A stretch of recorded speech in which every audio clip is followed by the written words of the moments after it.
e dizia: arrependei-vos, porque está próximo o reino dos céus.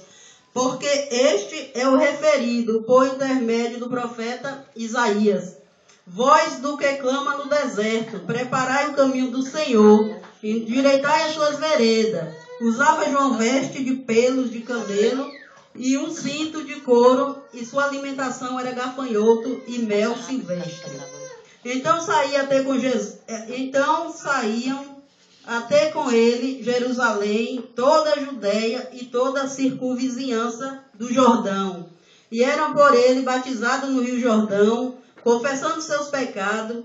Vendo ele, porém, que muitos fariseus e saduceus vinham ao batismo, disse-lhes: raça de víbora, quem lhe induziu a fugir da ira vindoura?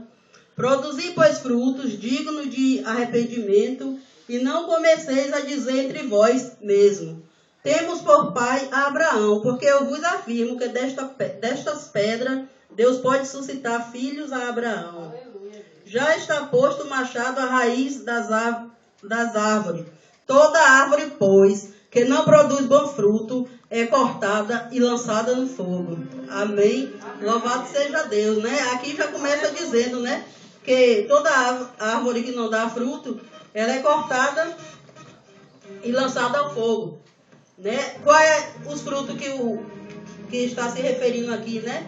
É a obra do Senhor que nós temos que fazer. É a misericórdia do Senhor em nossas vidas, né? Nós temos que ser misericordiosos, abençoar, orar uns pelos outros, né? Interceder pelos irmãos, porque Deus ele nos manda fazer isso, né? Aqui tem o tema que se refere, né, o estudo é a igreja do deserto. E eis que naquele dia aproximou João Batista pregando no deserto da Judéia. A igreja do deserto não tem medo de concorrência, não tem fantasia, não se preocupa com luxo. A igreja do deserto vive crendo sempre no milagre. João Batista era o pastor da igreja do deserto. No deserto dessa mensagem, eu vou mostrar para vocês uma qualidade da igreja do deserto. Primeiro, a igreja do deserto tinha mensagem.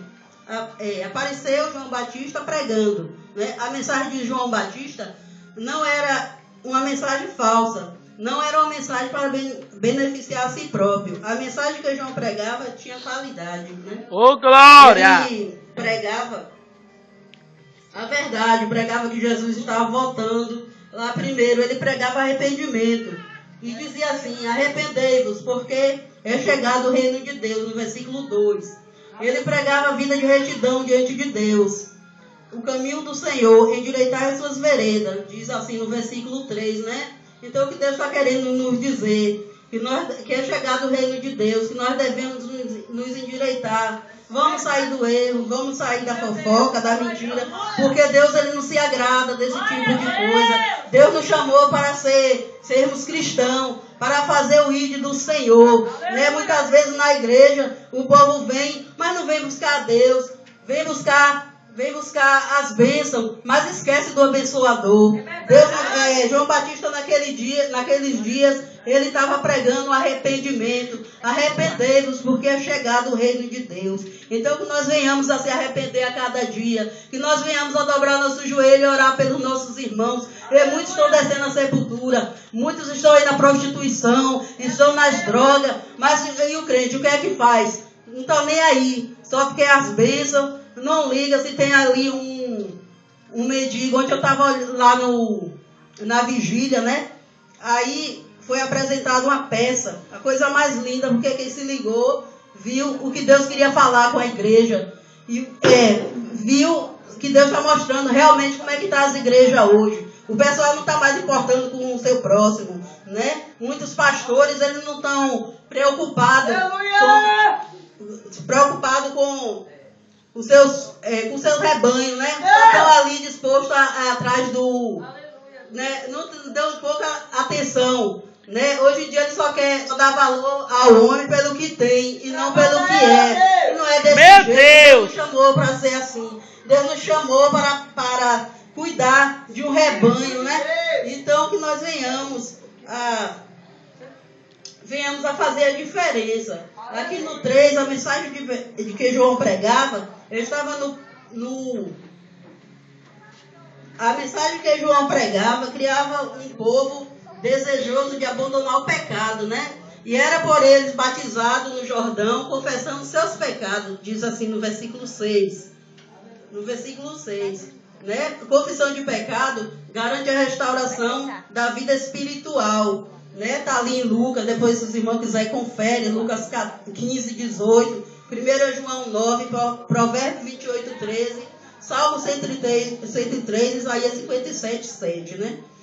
O pastor, sim, nós temos que confessar os nossos pecados, porque Jesus diz que aquele que confessa e deixa alcança misericórdia. E tem muita gente que está na igreja, mas ainda não se libertou do pecado. Está pensando que Deus não está vendo. Está sempre aquele pecado escondido ali. Ah, mas eu não consigo, eu não posso. Você pode sim, porque Deus é Deus. Porque Deus, Ele mandou seu Filho unigênito para que todos aqueles que nele crêem não pereçam, mas tenham vida eterna. Então, se você tem um pecado, você não quer deixar. Ah, meu Deus, eu não consigo. Você consegue sim, porque aquele sangue derramado na cruz não foi em vão.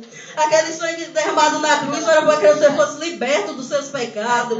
Então, venhamos, se vocês têm algum pecado, nós tivermos, eu vou perdão, se nós tivermos algum pecado, que muitas vezes a gente não sabe, tem pecado que a gente comete consciente. E tem pecado que a gente comete inconscientemente. Então, quando nós vamos orar, diz Deus, se eu tiver algum pecado encoberto que eu não sei, Deus me liberta. Porque eu quero ser uma igreja limpa, uma igreja curada, uma igreja sarada.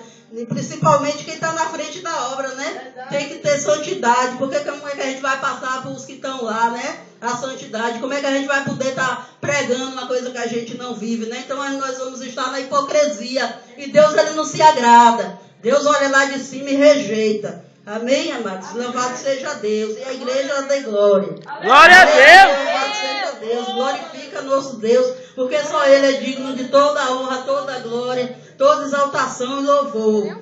Só Ele é digno de toda a honra, toda a glória. Amém? Louvado seja Deus. Aqui diz, né? O profeta João não estava preocupado com a beleza externa, e sim com a pureza interior. Infelizmente, o ministério hoje, para muitos, só é aprovado se o obreiro estiver ficando rico. Hoje parece que vale não é a pessoa, e sim o dinheiro que tem.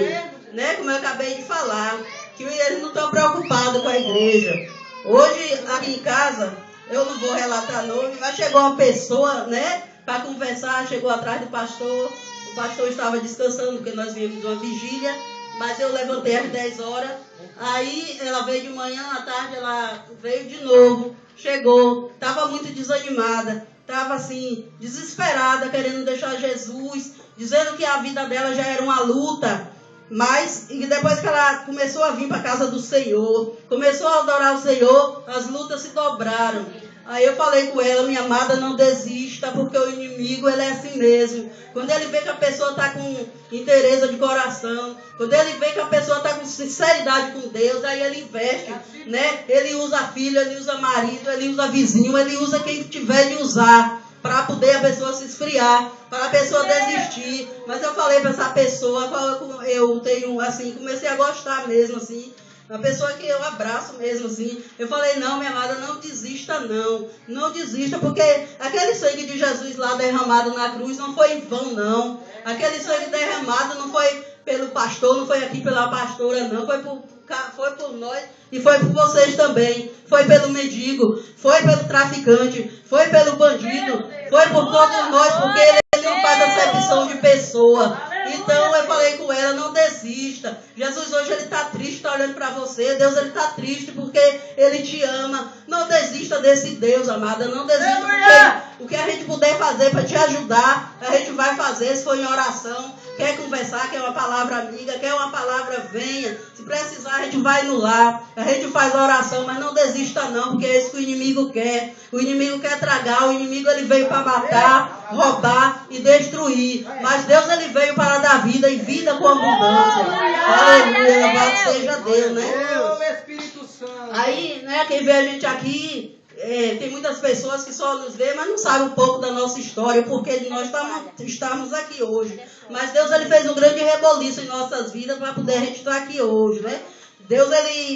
Deus, quando Ele quer abençoar, quando Ele tem um algo na vida da pessoa, né? Quando Ele não quer perder aquela alma, quando Ele tem grandes coisas, Ele tira quem tiver de tirar do caminho. Ele mata, Ele faz